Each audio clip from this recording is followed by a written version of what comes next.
A grande massa da torcida corintiana, isso não é o Rafa que está falando, a torcida se manifestou a favor do Augusto e agora ele vem para esse momento. Deu para descansar um pouquinho? Deu para cair a ficha ou ainda não? Não deu. Foi uma semana árdua, né? Aliás, são 6 anos árduos, 6 anos de muita luta, muito trabalho. Fomos muito judiados nesses 6 anos. Quebrar essa dinastia não foi fácil. Um grupo que está há mais de 16 anos para 20 anos dentro do Corinthians, não foi fácil, mas a oposição, graças a Deus, acordou, o sócio com direito a voto acordou, a opinião pública, o torcedor no geral acordou, que o Corinthians realmente não aguenta mais uma gestão desse grupo que aí está. E um fato inédito que aconteceu, a gente conseguiu unir toda a oposição para o bem do Corinthians. E, graças a Deus, aí, depois de 6 anos de muita luta, muito trabalho, conseguimos a vitória. Acho que esse foi o ponto-chave na sua campanha, a união da oposição, porque a oposição sempre se dividia, dividiam os votos e a situação foi ficando. E dessa vez o Augusto Melo e todo o seu staff teve essa capacidade de unir a oposição e por isso essa grande diferença. A gente vai falar muito, mas muito. Para não perder tempo, vamos sair. Tá aí então, mais uma vez, parabéns ao Augusto Melo e o Salazar te fez uma pergunta, né? Por que você compareceu lá com colete à prova de bala, Augusto? Por segurança, né? Foram tantas tentativas, né? Foi uma eleição muito difícil, onde a gente vem apanhando há mais de 3 anos. Eu fui candidato em 2018 a vice-presidente, fui candidato em 2020. Estou há mais de 40 anos no clube e nunca teve problema nenhum com o Augusto. O Augusto sempre foi amigo de todo mundo, sempre tive acesso a tudo, nunca tive problema com ninguém. Por que agora, porque a gente tem uma chance real de ganhar a eleição, tivemos todos esses problemas? Tentaram nos intimidar de tudo quanto é forma, você não tem ideia a nossa vida como virou um caos, um inferno. O que aconteceu assim que você pode destacar pra gente? A gente tem boletim de ocorrência, boletim de medida protetiva, ameaça de droga, fui colocado como estuprador, fui colocado como traficante de menores, tráfico de menor. Cara, tem uma infinidade de coisas aí. Carros blindados, números trocando de telefone de carro, trocados. números de telefone. É bom o pessoal saber que a gente sabe dos anos, né? Depois de 20 anos com o mesmo número, fui obrigado a trocar número. Enfim, a gente era monitorado pelo antissequestro, somos, né? E teve muitas intimidações, tanto que tentaram tudo, tentaram golpe, tentaram mudança de estatuto, aí agora tentaram melar a eleição, tentaram judicializar a eleição. Enfim, foram tantas coisas, cara. Nos últimos dias aí a coisa complicou mais, a gente teve que se distanciar e toda medida para o bem, né? A gente tem que se precaver e foi implantado um monte de coisa. Fato de dar tiro na sede social. Madrugada da sexta-feira. Na madrugada. Até isso tentaram jogar nas nossas costas, para melar a eleição.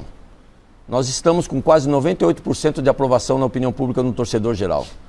Nós temos várias pesquisas, inclusive a deles também, com 70 e poucos % dentro do clube. Por que nós faríamos isso? A outra vez que picharam o meu nome, eles conseguem destruir até o próprio patrimônio, eles não têm escrúpulo para nada. Picharam o meu nome, estragaram toda a fachada e agora vem com essa tentativa. Então, a gente tem que se precaver. Eu tenho família, né? Cuido da família, a gente está nessa situação, chegou um certo momento que não tinha como sair mais. E isso é para o bem do Corinthians. O Corinthians é minha vida depois da minha filha, do meu filho, que eu considero.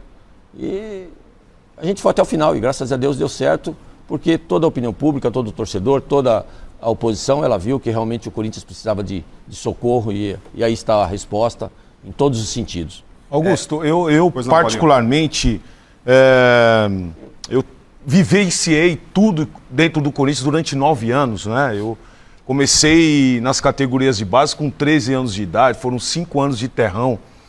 E eu gostaria de saber de você, essas eleições foi a mais difícil, foi uma das piores eleições do Corinthians? Porque o povo de cá quer saber isso, porque muitos não têm a noção da dimensão. E você, tantos anos ali dentro, como você mesmo frisou, né? Era amigo de todo mundo, passou a ser inimigo. Essa foi uma das piores eleições. Graças a Deus, inimigos só de 30%, que é o que eles têm no clube. Por que eles levavam as outras eleições, Paulo? Porque eles faziam com que a oposição se dividia.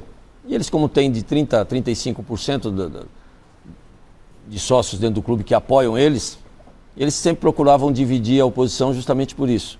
Dessa vez não, a gente conseguiu ir conversando, ir fazendo uma composição, graças a Deus sem vender cargo, sem vender departamento, que todos eles, para estar no poder até hoje, eles sempre venderam o cargo, venderam do que eu digo no bom sentido, venderam assim, me dá seu voto, eu te dou o cargo. Então é isso que eles sempre fizeram, nós não. Pela última eleição, que foi gratificante para nós, tivemos um reconhecimento maravilhoso, sem trocar cargo, sem trocar departamento, e a oposição se unimos através disso, porque eles viram que realmente o Corinthians precisava de um bem, e o Augusto era o cara ideal no momento para isso. E é o que eu sempre falava, se o Augusto vai dar certo ou não vai dar certo, mas deu uma oportunidade, deu uma chance pra gente. Eu sou empreendedor, conheço um pouco de bola também, que joguei bola, sou publicitário, conheço de marketing, a gente tem um pouquinho de conhecimento cada, e o principal, 40 anos de clube, então a gente tem um conhecimento de tudo. E esses 30% que eles têm, é os 30% que barganha cargo, que tem a necessidade de ter o Corinthians. E, graças a Deus, dessa vez, todos se uniram ao bem do Corinthians, e isso é gratificante. É a eleição mais difícil justamente por isso, porque nunca apareceu um candidato que pudesse quebrar essa dinastia,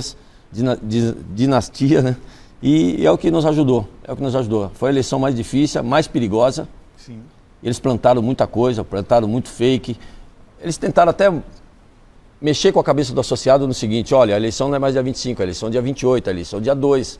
Começaram a mandar carta, começaram a ligar para as pessoas: olha, é do Augusto, olha, você vai votar? Ah, nós vamos mandar um Uber, para a pessoa não vir, para ficar esperando. Teve sócio que ficou esperando o Uber. Sim. Teve coisas absurdas, você não tem ideia. Tudo isso para quê? Porque é uma necessidade muito grande para eles, mas graças a Deus o Corinthians está liberto.